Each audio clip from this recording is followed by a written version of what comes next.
Hello जी। आज के पहले वीडियो में हम बात कर लेते हैं ब्रांड कॉन्सेप्ट्स के बारे में। अब ये भी क्या है, ये भी वो लगेज बनाने वाली कंपनी है। लगेज हो गया, हैंड बैग्स हो गया, वुमेन हैंड बैग हो गया, बैक पैक्स हो गया, वही सारी चीजें ये लोग भी बनाते हैं। इससे पहले हमने एक कंपनी कवर किया था, वीआईपी इंडस्ट्री। तो हम ये मोटा मोटी बैगेज वाला जो लगेज वाला सेगमेंट है, इसी वाले सेक्टर के आसपास घूम रहे हैं। अब देख लेते हैं यहाँ पर कैसे फिगर्स हैं। अगर हम बात करें वीआईपी इंडस्ट्री की, तो वहां पर तो हमें कोई किसी भी तरीके का कोई अच्छा साइन देखने को ही नहीं मिला था। Revenue were flat on a Y level, PAT was down by 95-96% on a Y level. और अगर वॉल्यूम ग्रोथ की बात करें, तो 10-11% के आसपास का वॉल्यूम ग्रोथ आया था। अब देख लेते हैं ब्रांड कॉन्सेप्ट किस तरीके से खेल कर रहा है, उनका रिजल्ट Q1 में कैसा रहा। अब ये सारे नंबर हम कंपेयर करेंगे वीआईपी इंडस्ट्री के साथ, तो पीयर टू पीयर एनालिसिस भी होता चलेगा। और हमें समझ में आएगा कि इस इंडस्ट्री में क्या पूरी इंडस्ट्री में प्रॉब्लम थी, या वीआईपी कोई प्रॉब्लम आई। और अगर पूरी इंडस्ट्री में प्रॉब्लम आए, तो इसमें से सबसे अच्छा प्लेयर कौन सा दिख रहा है हमें, उसके बारे में हम बात कर लेते हैं। अगर हम शुरुआत करें कंपनी के मार्केट कैप से, तो 770 करोड़ रुपीस के आसपास का कंपनी का मार्केट कैप है। वहां पर वीआईपी इंडस्ट्रीज का 8,000 करोड़ के आसपास का मार्केट कैप था। तो वीआईपी इंडस्ट्री 10 गुना बड़ा कंपनी है एज कंपेयर टू आपका ब्रांड कॉन्सेप्ट। तो ब्रांड कॉन्सेप्ट एक बहुत ही छोटा कंपनी हो गया। तो हमें ज्यादा एक्सपेक्टेशन है रेट ऑफ ग्रोथ की। अब बट बात वो है, वहां पर कोई ग्रोथ आया ही नहीं। तो अगर ये थोड़ा बहुत भी ग्रोथ लेके आएंगे, तो उनसे बेहतर ही काम कर देंगे। बट ठीक है, फिर भी हमें रिजल्ट देखना पड़ेगा। इसका थोड़ा सा बैकड्रॉप आप समझो। यहाँ पर ये कंपनी ग्रो किया करती थी बिटवीन 60-70% के आसपास से। तो बहुत तगड़ा पेस ऑफ ग्रोथ था इस कंपनी का। तो अगर जो कंपनी 70% के आसपास से वाई वाई लेवल पे ग्रो कर रही है, उसका Q1 में कैसा रिजल्ट आ रहा है वो देख लेते हैं हम। अगर हम शुरुआत करें कंपनी की रेवेन्यू ग्रोथ से, तो रेवेन्यू बढ़े by 20% on a Y Y level. अब पूरे सेक्टर में हिसाब से देखा जाए, तो सबसे ज्यादा पेस पे कंपनी का रेवेन्यू बढ़ा है। बट आप ये देखो, एक कंपनी जो पहले 70 के रेट पे बढ़ रही थी, 70% के आसपास बढ़ रही थी on a Y Y level, उसका रेट ऑफ ग्रोथ 70 से घट के आ गया है सिर्फ 20 का। तो reduction in pace of growth हुआ है। तो ये बिल्कुल भी अच्छा साइन नहीं है। इसका मतलब पूरे सेक्टर में प्रॉब्लम है। हमने दो कंपनी देख ली, दोनों में ही प्रॉब्लम चल रहा है। तो चीजें तो खराब हो रही हैं। अब आप कह लो कि भाई 20% का एब्सोल्यूट टर्म्स में बहुत अच्छा ग्रोथ है, तो उससे हमें मतलब नहीं है। बट एक कंपनी जो पहले 70% 80% के आसपास ग्रो किया करता था, या 50-60% के आसपास ग्रो किया करता था, वो आज से 20% ग्रो कर पा रहा है। तो इसका मतलब प्रॉब्लम्स तो बहुत सारी है। उसके बाद अगर हम पैट की बात करें, तो पैट इनका भी डीग्रू कर गया बाय 47%। मतलब ऑलमोस्ट ऑलमोस्ट पैट आधा हो गया on a Y Y level.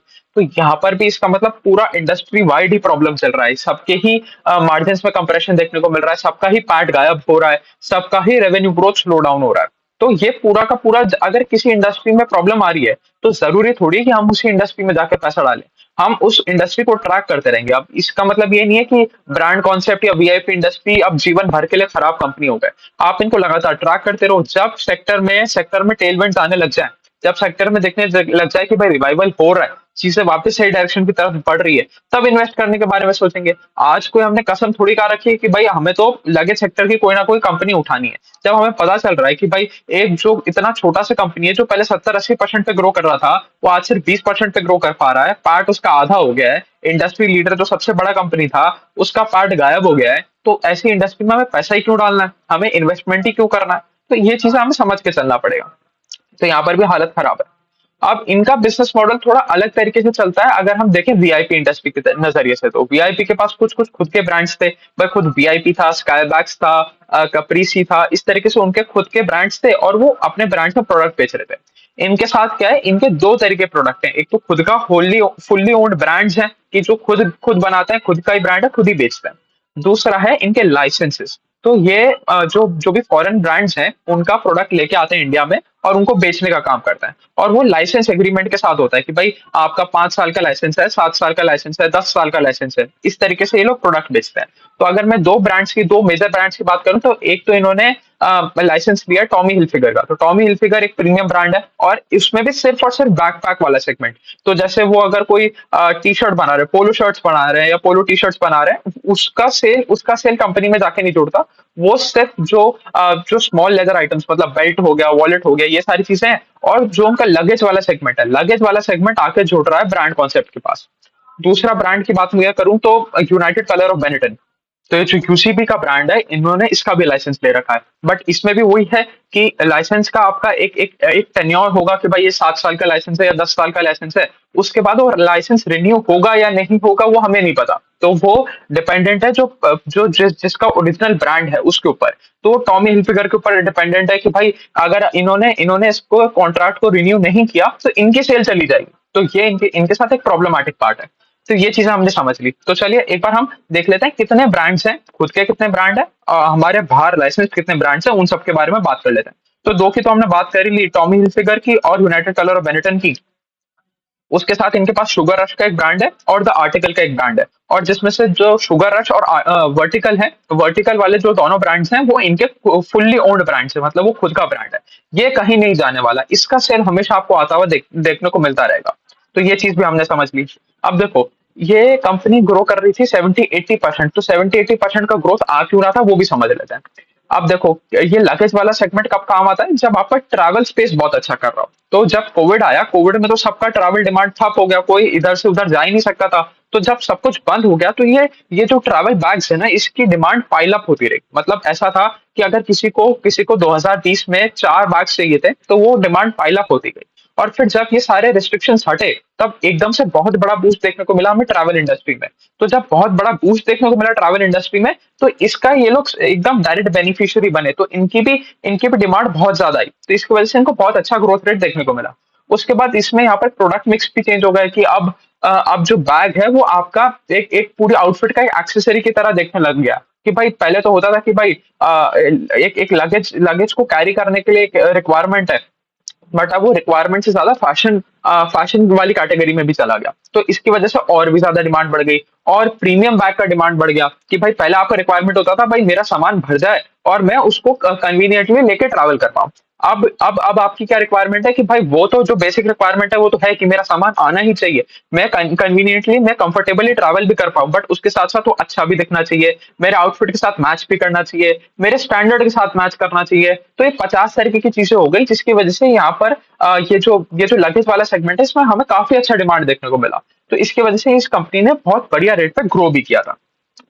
अब अगर हम थोड़ा सा देख लें यहाँ पर किस तरीके से इनका सेल्स मिक्स है कि भाई ऑनलाइन से कितना करते हो आप डायरेक्ट डीलर डिस्ट्रीब्यूटर से कितना करते हो। तो वो अगर हम देखने जाएं तो उनका majority of revenue comes from the online channel. 44% के आसपास का रेवेन्यू इनका ऑनलाइन चैनल से आ रहा है। 15% आ रहा है कॉर्पोरेट इंस्टीट्यूशन से। 13% आ रहा है लार्ज फॉर्मेट स्टोर से। 9% आ रहा है डीलर डिस्ट्रीब्यूट से। और जो बचा हुआ है वो इधर उधर बटा हुआ है कि भाई कुछ ईबीओ से आ गया, एमबीओ से आ गया। ईबीओ एमबीओ क्या होगा, एक्सक्लूसिव ब्रांड आउटलेट्स और मल्टी ब्रांड आउटलेट्स। तो इन्होंने एक अपना पोर्टल भी बना रखा है बैगलैंड.com। बैगलैंड.com पे ये लोग अपने ऑनलाइन बैग सेल करते हैं और बैगलैंड के ही आपको स्टोर्स भी देखने को मिलेंगे। तो बैगलैंड के जो भी स्टोर्स हो गए वो मल्टी ब्रांड आउटलेट हो गए कि भाई उसमें हर तरीके का जितने भी इनके पास 4-5 जितने भी ब्रांड है कि लाइसेंस्ड हो चाहे ओन्ड हो, सारे सबके सबके लगेज आपको देखने को मिल जाएंगे। और कुछ ब्रांड ऐसे भी होते हैं जैसे टॉमी हिलफिगर का ये एक्सक्लूसिव ब्रांड आउटलेट भी बना देते हैं। यूनाइटेड कलर का ये लोग एक्सक्लूसिव ब्रांड आउटलेट भी बना देते हैं। तो ये दोनों मिक्स करके देखेंगे तो बचा हुआ 10% सेल वहां से आ जाता है। अब देखो इनका इनका इनको इनको मार्जिन कंप्रेशन क्यों देखना पड़ रहा है। यहाँ पर भी प्रॉब्लम वही है जो हमने वीआईपी इंडस्ट्री में देखा था कि कॉस्ट ऑफ मैन्युफैक्चरिंग बढ़ रहा है। जब कॉस्ट ऑफ मैन्युफैक्चरिंग बढ़ेगा और आप प्राइस इंक्रीज नहीं कर पाओगे तो आपको मार्जिन कंप्रेशन देखने को मिलेगा ही मिलेगा।